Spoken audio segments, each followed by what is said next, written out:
fait 2 millions de dollars en dropshipping et ça, c'est un de mes produits, un petit masseur de nuque. Et dans cette vidéo, je vais te montrer comment j'ai fait et surtout également comment tu peux le faire toi-même, comment tu peux répliquer la méthode que je vais t'enseigner aujourd'hui. Bon, avant d'aller plus loin, parce qu'on ne se connaît pas encore, je vais te montrer quelques résultats. Donc pour ce produit, j'ai créé plusieurs boutiques et donc là, j'ai une des boutiques sur laquelle tu vois, on a fait 349 000 dollars entre le 15 décembre et le 26 février. Tu as l'autre boutique sur laquelle on a fait 60 000 euros en 7 jours à peine entre le 22 et le 29 septembre. L'autre boutique où entre octobre et mars, on a fait 209 000 dollars. L'autre, on a fait 88 000 euros entre novembre et avril et 85 000 dollars ici entre janvier et avril. 446 000 dollars entre décembre et avril également. Et 315 000 dollars ici aussi entre mai et avril. Bref, je ne suis pas là pour filmer ou pour faire le malin ou encore te vendre une formation. Je suis juste là pour te partager mon expérience. On ne se connaît pas encore, je m'appelle Venanque, je suis d'origine indienne, j'ai grandi en Belgique et maintenant je vis à Dubaï. J'ai une agence de marketing digital avec plus de 14 collaborateurs. Et la raison pour laquelle je te fais cette vidéo, c'est parce que j'aurais aimé que quelqu'un puisse me montrer le chemin et la lumière au moment où j'ai commencé mon aventure dans le marketing digital. J'ai eu pas mal de succès en dropshipping, j'ai notamment travaillé avec Ecom King, j'étais mentor dans son programme et donc du coup aujourd'hui tout ce que je t'apprends c'est des choses que les gens te font normalement payer et je te le donne gratuitement. Ok, on va commencer par le début. Alors comment est-ce que j'ai découvert ce produit? Au moment où j'ai découvert le produit, en fait j'ai été sur Seller Pulse, c'est un outil qui va puiser tous les produits et qui va les classer par les produits les plus vendus via AliExpress. Et donc ce que j'ai fait, c'est que j'ai vu que ce produit avait un gros potentiel et je me suis dit ok, ce serait cool de pouvoir trouver une nouvelle version de ce produit. Et j'ai été sur Alibaba qui est en fait la maison mère de AliExpress. J'ai commencé à envoyer des messages à des agents qui vendaient ce produit en grande quantité et j'aurais tout simplement demandé s'ils avaient une nouvelle version. C'était à l'approche du nouvel an chinois et puis en fait il y a un des mecs qui m'a répondu que oui effectivement il avait un produit qui était disponible, qui avait des nouvelles caractéristiques, qui avait 7 modes de fonctionnement et je me suis dit ok, ça peut être pas mal, si j'arrive avant les autres avec ce produit sur le marché, je pourrais faire un carton. Ni une ni deux, sans plus attendre parce que je sais que c'est important d'aller vite quand tu veux faire de l'argent. J'ai demandé à l'agent s'il était possible pour lui d'organiser un shooting photo avec des mannequins en Chine. Je lui ai envoyé un petit billet, 400 dollars. Et donc du coup, ce qu'il a fait, c'est qu'il a organisé un shooting photo avec certains mannequins chinois dans un studio professionnel. Et donc là, tu peux imaginer que j'ai eu de superbes photos, de superbes vidéos, mais pas que. J'ai également demandé en fait à cet agent de faire en sorte qu'il y ait mon logo sur un produit, sur une seule quantité.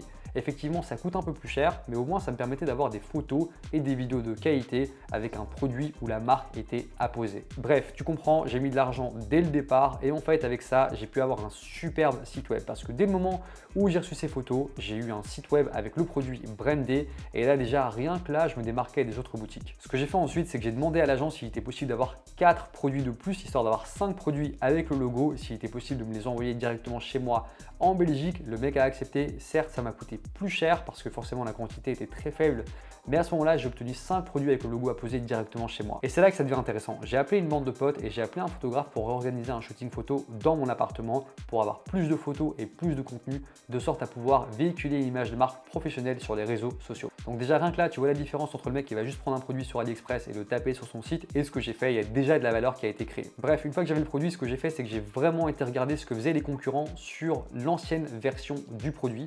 Et en fait, il y avait pas mal de gens qui vendaient ça comme étant un simple masseur de nuque qui était destiné à résoudre ton problème à partir du moment où tu avais mal à la nuque. Donc c'était vraiment destiné en fait aux gens qui avaient donc des problèmes, des douleurs de nuque, qui avaient des problèmes de tension et c'est comme ça que les gens le vendaient. Ce que j'ai décidé de faire, c'est que j'ai pris ce produit et j'ai décidé de l'amener à une niche de manière différente. Plutôt que de vendre ça comme étant un masseur de nuque, j'ai vraiment vendu ça comme étant un produit qui allait résoudre un problème. Et je me suis intéressé à la niche sportive. En gros, j'ai présenté ce produit comme étant un produit qui allait te relaxer, te détendre, améliorer ta productivité et surtout t'aider à mieux récupérer entre 2 séances sportives.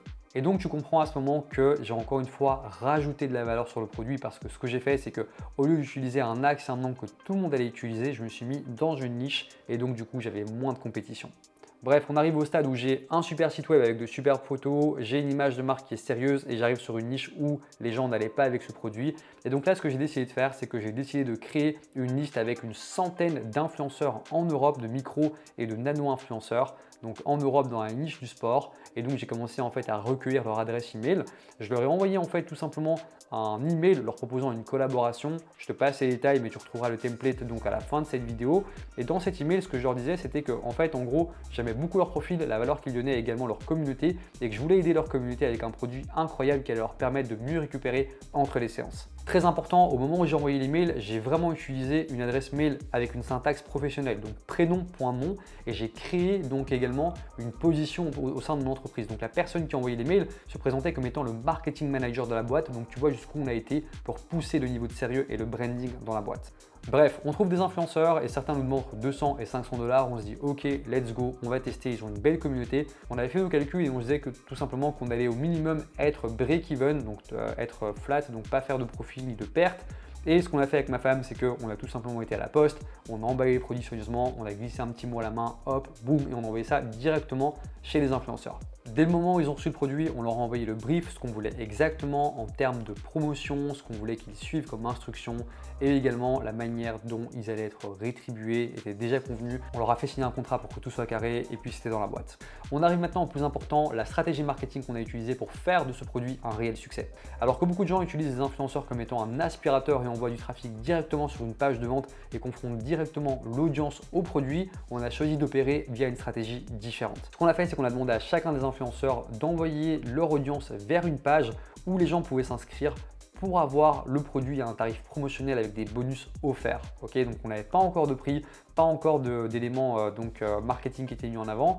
Les influenceurs pitchaient le produit, montraient le produit, démontraient les bienfaits, disaient que c'était un produit qui allait être en lancement et boum, ils envoyaient les gens s'inscrire vers une page. On recueillait leur adresse email et leur numéro de téléphone. Deuxième étape, dès le moment où on a recueilli leur adresse email et leur numéro de téléphone, on a commencé à leur envoyer des emails éducatifs avec des techniques qui leur permettaient de se relaxer et de diminuer leur niveau de stress, mais aussi d'améliorer leur récupération entre deux séances sportives. On s'est organisé de sorte à ce que tous les influenceurs déploient la page d'inscription en même temps et 3 jours après, on a décidé d'ouvrir le site web et de lancer la promotion.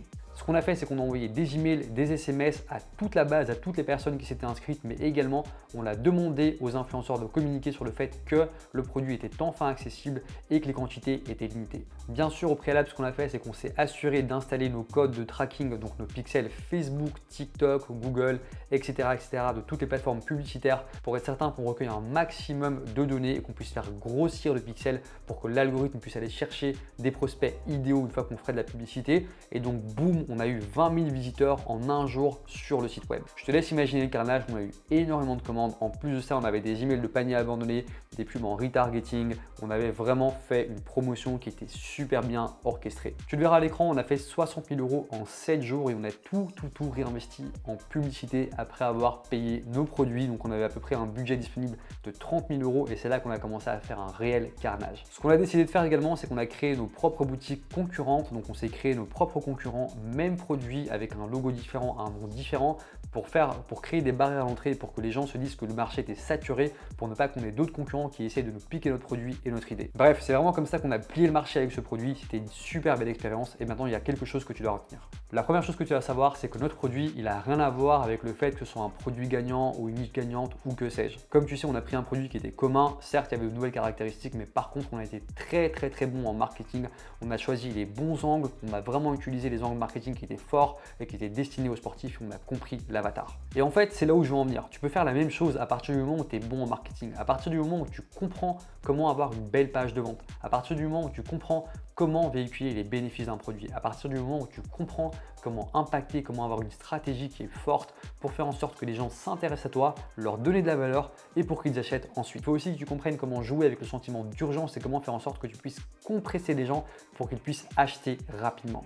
Créer de belles offres, être bon en copywriting, être bon en publicité digitale, comprendre comment avoir des créatives qui convertissent, c'est effectivement ce que tu vas faire si tu veux être bon et avoir du succès, peu importe le business que tu auras. Et en fait, c'est exactement ce que j'ai fait pour passer du mec qui faisait des pizzas à longueur de journée à devenir un très bon expert en marketing digital et être à la tête de mon agence avec plus de 14 collaborateurs aujourd'hui. Voilà, c'est tout pour aujourd'hui. J'espère que tu as kiffé cette vidéo. Laisse-moi ton avis en commentaire et si on arrive à 50 pouces sur cette vidéo, je te donnerai tous les templates, tous les emails, toute la stratégie que j'ai utilisée. Je te ferai un beau document que tu pourras suivre pas à pas. Je te le mettrai de manière gratuite en description. Donc du coup, mets un petit pouce, comme ça on peut faire booster l'algorithme et être certain que cette vidéo touche un maximum de personnes. Je te remercie d'avoir regardé, je te dis à bientôt. Ciao!